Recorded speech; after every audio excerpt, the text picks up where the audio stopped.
Merci au public d'être venu si nombreux. Je vais commencer par l'appel. Éric Couder. Présent. Cathy Bouban. Présente. Sébastien Gaborio. Présent. Nathalie Drapeau, absente, procuration à moi-même. Cédric Marteau. Présent. Laurence Smith. Présente. Nicolas Cossard. Présent. Nathalie Perrault, normalement, arrive. Sébastien Vieux aussi. On peut laisser les deux. Sandrine Dumas. Oui. Sébastien Nou. Oui. Caroline Schaff. Didier De Villers. Présent. Svea Zwartlager. Sébastien Schein. Présent. François Delavaux. Philippe Godefaux. Présent. Josiane Gaudin. Présente. Frédéric Sorzager. Présent. Sébastien Violot. Présent. Nathalie Perrault. Présente. Fabrice Savigneron. Gérard Valéro. Présent.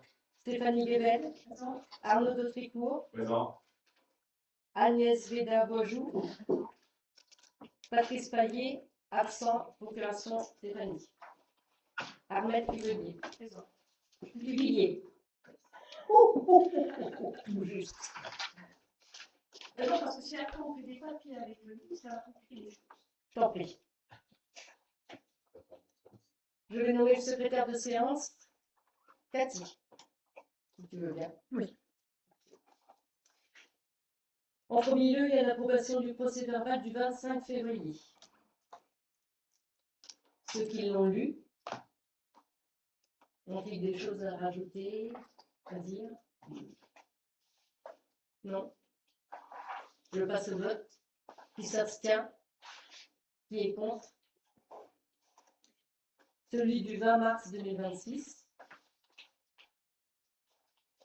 Est-ce que vous avez des observations? Non. Qui s'abstient? Qui est contre? Parfait. Donc le rapport numéro 1, c'est l'approbation du règlement intérieur du conseil municipal qui vous a été fourni en annexe, que je ne relirai pas, parce que je suppose que vous l'avez lu. Donc l'article du Code général des collectivités territoriales stipule que dans les communes de 3500 habitants et plus, le conseil municipal établit son règlement intérieur dans les 6 mois qui suivent son installation. Avez-vous des remarques à faire sur ce règlement intérieur? Moi j'avais une question, pourquoi 48 heures avant les connexions? Pourquoi 48 heures? Oui, pourquoi il faut 48 heures avant les connexions si vous avez une participation? Toujours été comme ça. On l'a jamais fait sur le conseil président, ça s'interroge. Mais c'était dans le règlement. On n'a rien changé. Ouais. Globalement, c'est un copier-coller de ce que tu as vécu ces 6 dernières années.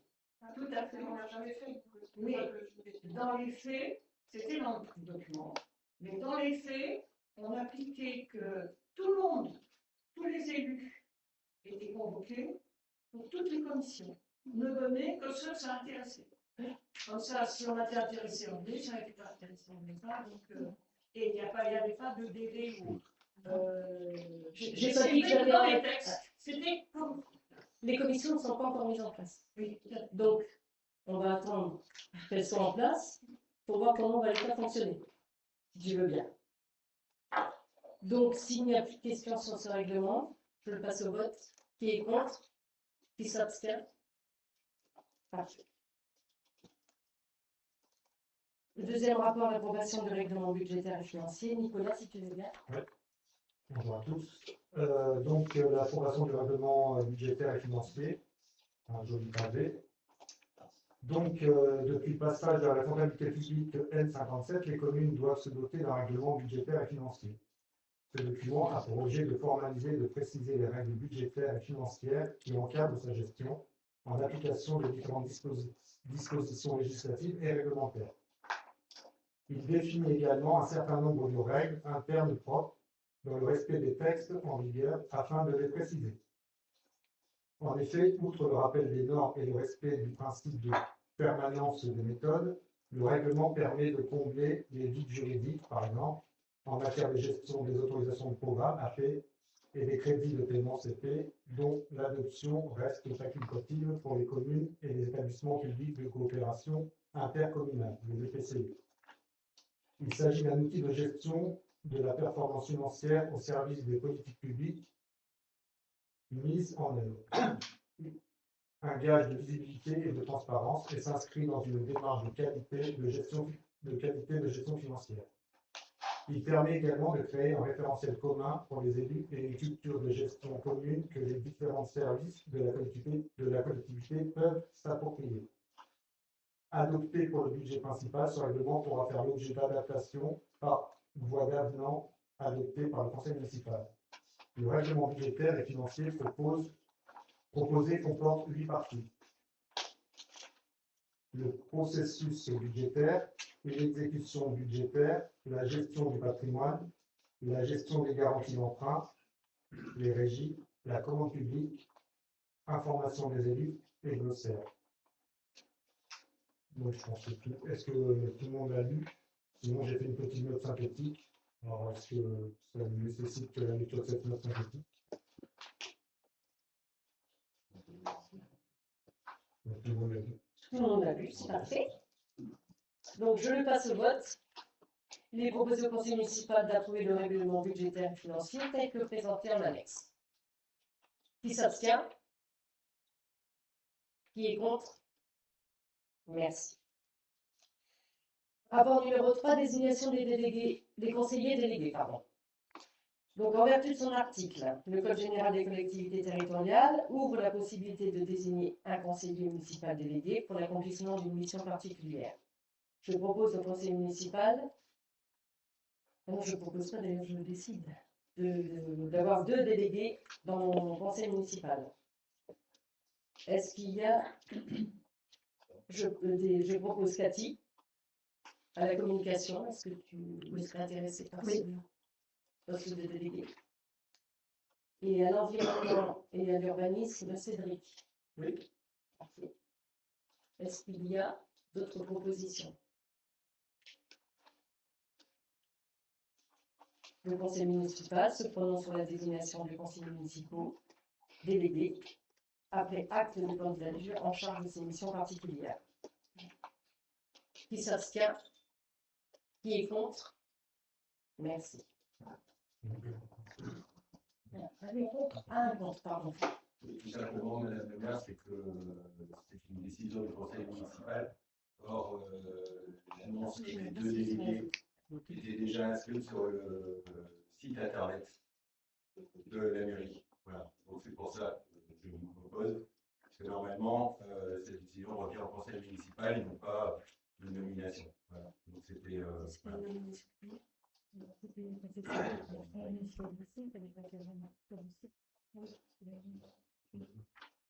D'accord, j'en prends note. Une abstention. Un contre, pardon. Fixation des indemnités de fonction du maire, des adjoints au maire et des conseillers délégués. Donc, vu le code général des collectivités territoriales, et notamment les articles, que je n'irai pas puisque vous les avez devant les yeux, ça revalorise l'indice brut terminal de la fonction publique depuis le 1er juillet 2022. Vu le budget communal, considérant que lorsque le conseil municipal est renouvelé, les indemnités de ses membres, à l'exception de l'indemnité du maire, sont fixées par délibération. Cette délibération intervient dans les 3 mois suivant l'installation du conseil municipal. Considérant que toute délibération du conseil municipal concernant les indemnités de fonction d'un ou de plusieurs de ses membres, à l'exception du maire, est accompagnée d'un tableau annexe récapitulant l'ensemble des indemnités allouées aux membres du conseil municipal. Considérant que les assemblées délibérantes sont tenues de fixer les indemnités de fonction élus concernés dans la limite des taux maxima prévus par la loi, considérant que Madame le maire va percevoir une indemnité de fonction fixée à un taux maximal de par la loi et que le conseil municipal n'a pas à délibérer sur ce taux et ne peut de lui-même la diminuer. Madame le maire donne la lecture au conseil municipal des dispositions relatives au calcul des indemnités de fonction des maires et adjoints. Que le montant des indemnités de fonction des adjoints et des conseils délégués et dans la limite de l'enveloppe budgétaire constituée par le montant des indemnités maximales susceptibles d'être allouées aux titulaires des mandats locaux par l'article du Code général des collectivités territoriales. Fixé au taux suivant.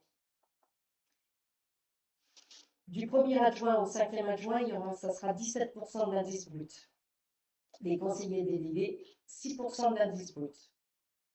Que l'ensemble de ces indemnités ne dépasse pas l'enveloppe globale prévue à l'article du Code général des collectivités territoriales.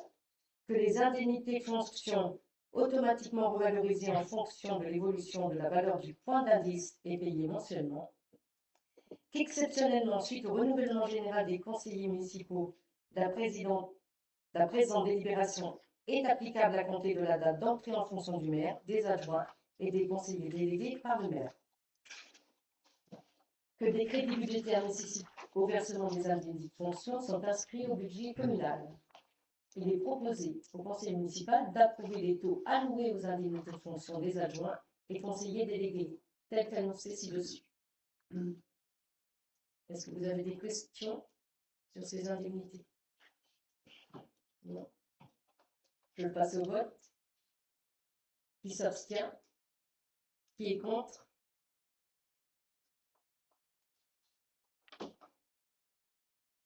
Comme vous avez lu l'ensemble des rapports municipaux, l'ensemble des rapports municipaux, je ne vais pas vous lire toutes les délégations qui sont inscrites. On va les voter de 1 à 17. Je dis de 1 à 17, 19 à 24 comme ça, et on vote ensemble. De 1 à 17, de 19 à 24 et de 27 à 31. Est-ce que vous avez des questions? Quand ça se fait qu'il manque des articles, enfin qu'on n'est pas dans la continuité des articles?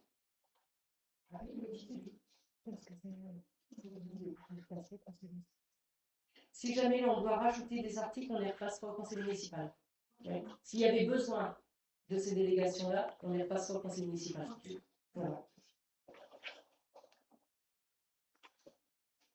Le conseil municipal peut toujours mettre fin à mes délégations. Ça, il faut le savoir. C'était les trous dans Oui. la numérotation. Oui. Dès qu'on s'apercevra qu'il nous manque des délégations, on revotera au conseil municipal. Il est proposé au conseil municipal de déléguer des compétences de 1 à 17, de 19 à 24 et de 27 à 31. Qui est contre? Qui s'abstient? Merci. Nicolas? Oui. Donc le rapport numéro 6, l'approbation du compte financier unique. Donc, considérant que le CFU met en évidence des informations clés sur la situation financière de la collectivité, en particulier sur la présentation des résultats, du bilan et le compte des résultats synthétiques, et des taux de contribution et produits différents. Afférents. Pardon. Considérant que le CFU est une procédure entièrement dématérialisée permettant la mise en place des contrôles automatisés entre les données de l'ordonnateur et celles du comptable, ce qui simplifie leurs travaux en amont de la production du CFU. Considérant que l'approbation des comptes de la collectivité territoriale est constituée par le vote de l'organe délibérant sur le compte financier unique présenté selon le cas par le maire, le vote de l'organe délibérant approuvant les comptes doit intervenir au plus tard le 30 juin de l'année suivant l'exercice. Le compte financier unique est approuvé si une majorité des voix ne s'est pas dégagée contre son adoption. Donc, le compte financier. Donc, sur la section fonctionnement, résultat propre de l'exercice 2025. En dépenses, 2 536 487 € et 98 centimes. En recettes, 3 152 377,63 centimes, ce qui donne un solde de 615 889 € et 65 centimes. Résultat antérieur reporté au niveau des recettes, 90 000 €. Résultat affecté, 705 889 € et 65 centimes. Concernant la section investissement, résultat propre de l'exercice 2025. En dépenses, 2 269 905,88 € et en recettes, 1 990 572,17 €, ce qui fait un solde négatif de moins 279 333,71 €. Résultat antérieur reporté, 119 229,80 €. Solde global d'exécution, moins 160 103,91 €. Reste à réaliser au 31 décembre 2025. Au niveau du fonctionnement, rien. Investissement, dépenses 658 200, en recettes 547 200, ce qui fait un solde négatif de 111 000 €. On verra par la suite toujours au niveau de l'affectation des résultats. Reprise anticipée, prévision d'affectation en résultat R 1068, donc 705 889,65 €. Report en investissement B001, moins 160 103,80 €.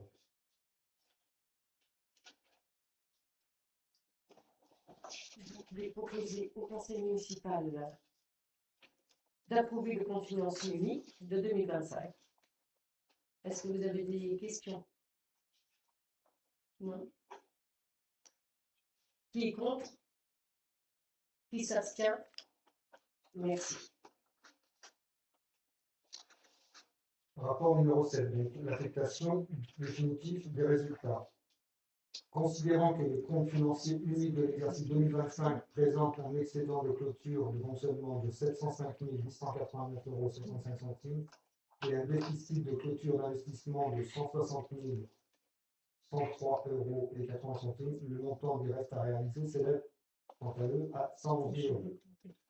Considérant que le résultat positif de la section de fonctionnement doit être affecté par ordre de priorité, à savoir à l'appurement d'un éventuel déficit de fonctionnement antérieur, à la couverture du besoin de financement de la section d'investissement constatée au budget en tenant compte des restes à réaliser de la seule section d'investissement. Pour le solde au compte d'affectation en réserve 1068, section d'investissement.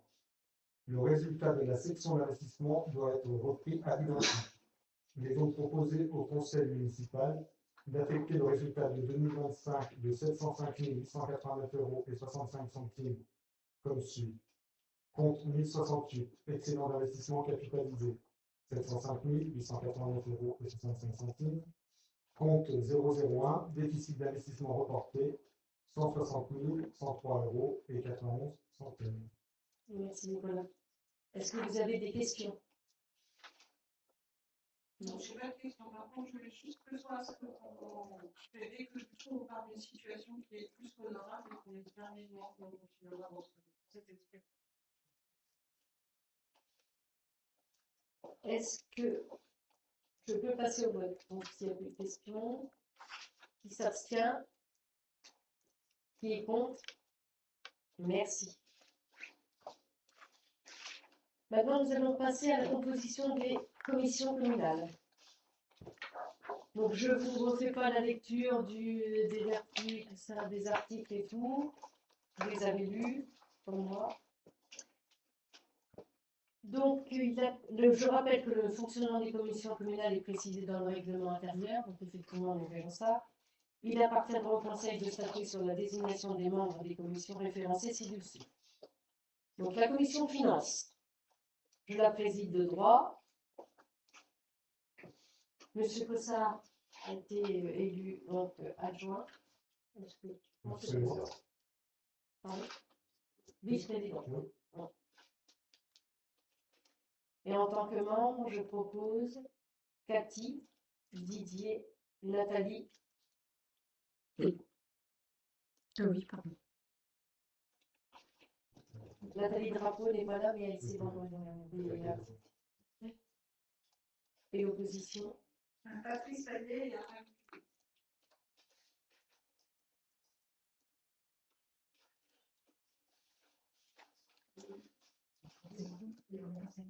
Il en faut qu'un.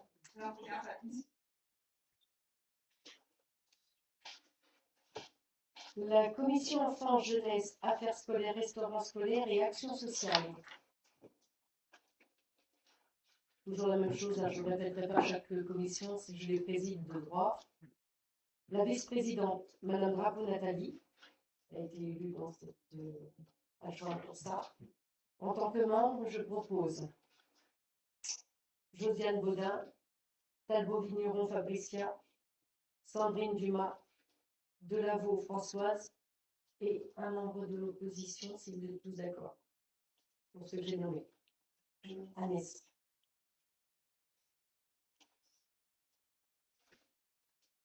Commission travaux, bâtiments, voiries, réseau, cimetière. En sécurité. Oui.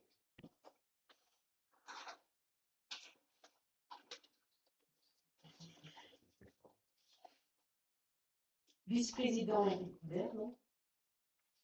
membres, Sébastien Chaigne, Caroline Schaff, Gautreau Philippe, Valéro Gérard, Rapo Nathalie et un membre de l'opposition.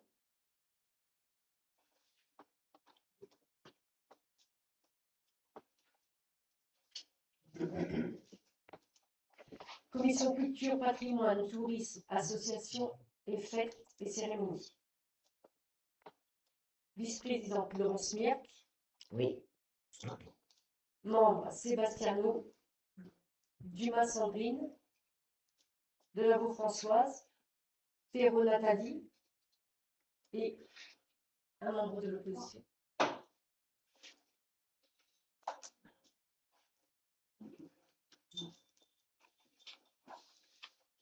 Commission urbanisme, aménagement, environnement. Vice-président Sébastien Gabourou. Oui. Membre Marteau Cédric, Svea, Sébastien Violo et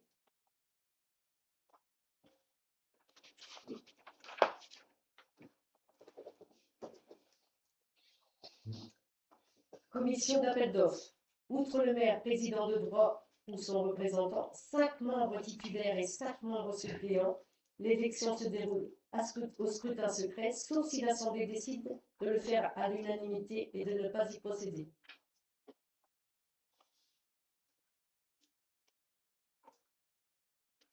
Oui.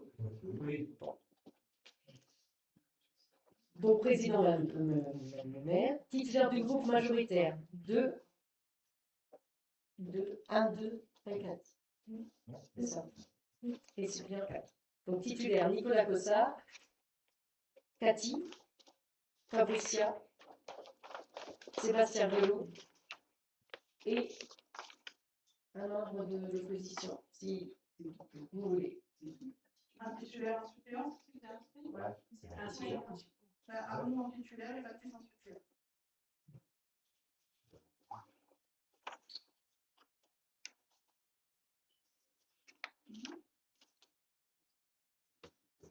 Nous, les suppléants, Couder, Eric, Svea, Frédéric, Valéro Gérard. Et donc, il faudra donc les suppléants, tout ça c'est bon pour nous, un titulaire, un suppléant, ça sera Arnaud et Patrice, dans l'opposition. Commission de contrôle des listes électorales, 5 conseillers municipaux, dont 3 de la liste majoritaire. Donc, je propose Delaveau Françoise, Dumas Sandrine, Perrault Nathalie. Agnès.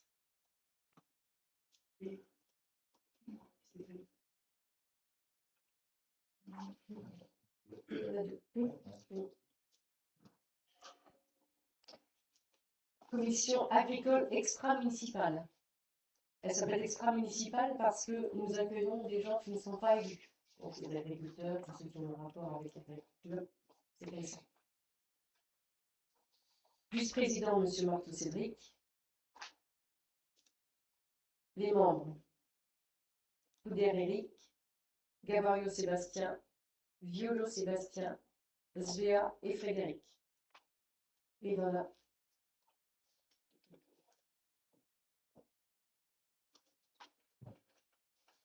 Je vais vous dire.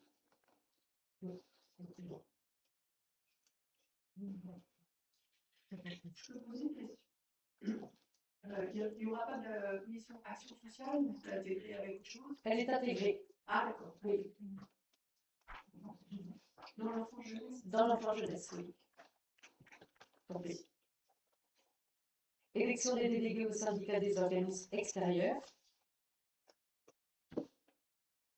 Donc, je ne vous lirai pas les articles. Hein, par contre, je vous propose qu'elles soient votées à main levée. Si ça ne vous embête pas, ça évitera de faire les petits papiers et tout ça. Oui? Tout le monde est d'accord? Oui. Il appartient au membre du conseil municipal à procéder à la désignation de délégués au sein des structures intercommunales, à savoir l'O17, un titulaire, un suppléant, moi titulaire, Éric Couder, suppléant. On va les voter ligne par ligne pour que ce soit plus facile. Donc, qui s'abstient? Qui est contre? Syndicat départemental d'électrification et d'équipement rural. 2 délégués au collège électoral du canton. Je propose Éric Couder et Valéro Gérard. Qui s'abstient? Qui est contre? Syndicat départemental de la voirie, un titulaire, Éric Couder. Qui s'abstient? Qui est contre? Soluris, un titulaire, 2 suppléants. Sébastien Chaigne, Nathalie Drapeau et de l'opposition. Je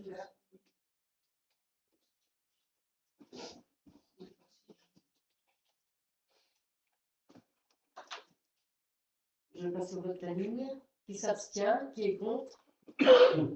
Comité syndical du CJ, 2 délégués titulaires, 1 suppléant. Donc moi, Nathalie Drapeau et Sébastien No.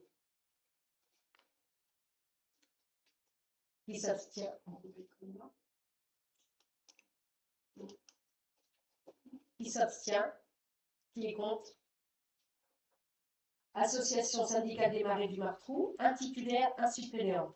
Je propose Cédric Marteau et Caroline Schaff. Qui s'abstient? Qui est contre? Le civil gendarmerie de Saint-Agnan. 2 titulaires, 1 suppléant. Madame le maire, Gautreau Philippe et Cossard Nicolas. L'opposition ne peut pas être candidatée. Non. Qui s'abstient? Qui est contre? Commission géographique du syndicat mixte de la Charente-Aval. Un référent, Cédric Marteau. Oui. Qui s'abstient? Qui est contre? Prévision cantonale. Intercommunale. Pardon. Une cantonale, je m'excuse. Ça montre depuis combien de temps je suis. Un représentant au conseil d'administration. Je propose Laurence Merck. Qui s'abstient? Qui est contre? Comité national d'action sociale, un délégué, Sandrine Dumas. Qui s'abstient? Qui est contre? Association des jardins du Marais, des jardiniers du Marais, 2 représentants. Je propose Caroline Schaff, Sébastien Chaigne. Sébastien Chaigne. Qui s'abstient? Qui est contre? Conseiller municipal en charge des questions de défense, un délégué. Je propose Didier de Villers. Oui. Qui s'abstient? Qui est contre? Conseil d'administration de l'Office HLM, un délégué, moi-même. Qui s'abstient? Qui est contre? Collège public du groupe d'action locale, un représentant titulaire. Je propose Nicolas Cossard. Qui s'abstient? Qui est contre? Le Conseil des sages, le maire. Qui s'abstient? Qui est contre? Merci. Madame le maire, s'il vous plaît, juste un petit indicatif. Je mets une part de représentants pour le syndicat de préfiguration du parc naturel régional, auquel moi j'étais le représentant de la commune jusqu'à présent. Conseil municipal. Prochain conseil municipal. Ah, d'accord. Désignation d'un responsable des archives communales. Monsieur Gilbert Lebras, en sa qualité de conseiller municipal, avait assuré le suivi des archives communales de 2001 à 2014. Il a poursuivi sa mission de 2014 à 2026 par délibération du conseil municipal, bien qu'il n'ait plus la qualité de conseiller municipal. Je propose au conseil municipal de laisser ce poste à monsieur Gilbert Lebras, responsable des archives. Il y a un travail phénoménal de fait et nous aurons l'occasion d'aller visiter les archives avec lui pour qu'il nous explique un peu son travail.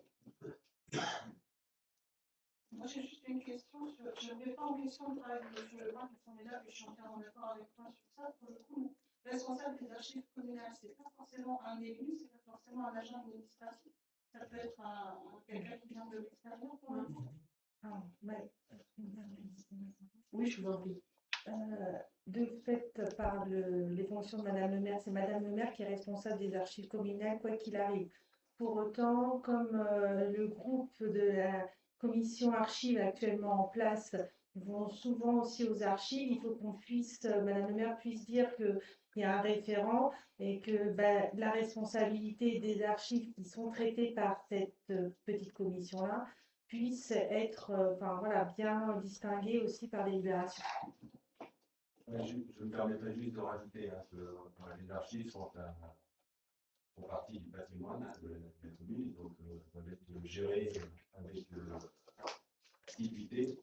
Ce qui m'a gêné dans cette délibération, c'est qu'on ne voit pas les champs d'action de ce responsable des archives communales, qui normalement est censé être un agent territorial de catégorie B sur la gestion des archives, puisque dans le monde, dans le code du patrimoine, il n'existe pas de séparation entre les archives historiques et les archives contemporaines. Donc normalement, le responsable des archives communales travaille sur l'ensemble du pool archivistique.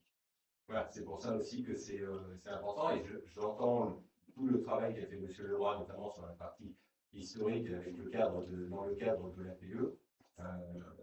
L'association du patrimoine michilésien, mais je trouve que le terme de responsable d'archives communales est un peu fort. Il faudrait plutôt qu'on mette référent, puisque en effet, Madame le maire, c'est vous qui êtes responsable, à moins que vous nommiez un conseiller municipal à cette tâche. Voilà, c'est juste le terme de responsable qui engage une fiche de poste et aussi avec normalement une rémunération qui va par rapport au travail qui est fourni. Quand il a été fait C'était dans le cadre de la paix. c'est pas fait avant, ça fait maintenant. Ça a une personne quand même. Non, mais dans le cadre de l'association du patrimoine des Chilésiens. Il n'a pas été nommé responsable. Oui. Alors, c'est un Oui, responsable de travail. oui, c'est ça, mais lui, c'est pas responsable de cette chose. C'est un élément qui peut. C'est pas un responsable en tant qu'agent administratif. Il est responsable de ce qu'il fait. Voilà. Et dans le code du patrimoine, le mot de responsable d'archives communales est codifié. Voilà. C'est simplement. Je lui laisse quand même cette responsabilité. Donc je le passe au vote. Qui s'abstient? Qui est contre? Fixation du nombre de membres du conseil d'administration du centre communal d'action sociale et élection des administrateurs. Les codes de l'action sociale et des familles ainsi que le décret du 6 mai 1995, modifié par le décret 2000.6 du 4 janvier 2000, fixent les conditions de fonctionnement des centres communaux d'action sociale et notamment les règles relatives à la désignation des membres du conseil d'administration. Je vous propose 6 membres élus, moi étant de droit, il en reste 6 quand même à élire, et 6 autres membres en fonction de leur représentation associative. Donc un représentant des associations familiales, un représentant des associations œuvrant dans le domaine de l'insertion et de la lutte contre l'exclusion, un représentant des associations de retraités et de personnes âgées, un représentant des associations de personnes handicapées. Madame le maire est présidente de droit. Il est proposé aux membres du conseil municipal de fixer le nombre de membres du conseil d'administration du conseil du centre communal d'action sociale, 6 membres élus par le conseil municipal, 6 membres nommés par le maire, auxquels s'ajoute le président. Qui est contre? Qui s'abstient? Merci. L'élection des représentants au sein du conseil municipal se déroule au scrutin de liste à la proportionnelle au plus fort reste lors du prochain conseil municipal. J'ai une liste à vous proposer. Est-ce qu'il y a une autre liste qui se propose? Nous, on a un membre. Possible? Oui. D'accord. Donc, un membre, on mettra, donc, on va rajouter déjà la place. Donc, je propose Fabricia, Françoise, Nathalie Drapeau, Sandrine Dumas, Baudin Josiane et Agnès.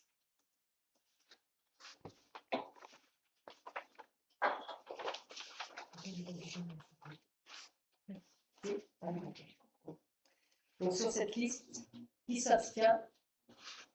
Qui s'y oppose? Merci.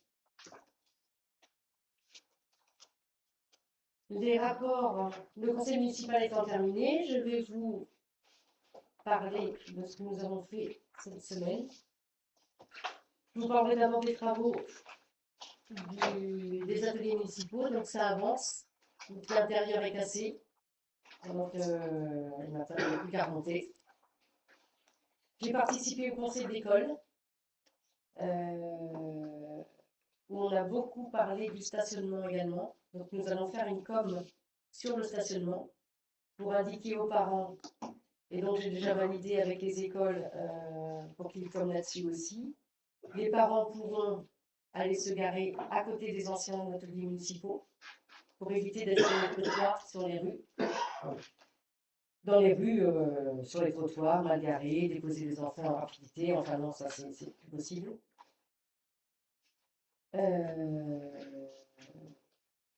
Il y a l'enquête publique, l'enquête publique qui a été ouverte le 30 mars. Elle sera ouverte du 30 mars au 30 avril. Il y a 4 permanences. Elles sont prévues le 30 mars forcément, le 4 avril, non, le 8 avril, le 23 avril et le 30 avril. Si vous n'est pas possible de vous déplacer pour noter des choses sur cette enquête publique, vous pouvez envoyer un mail. Ça sera référencé pareil.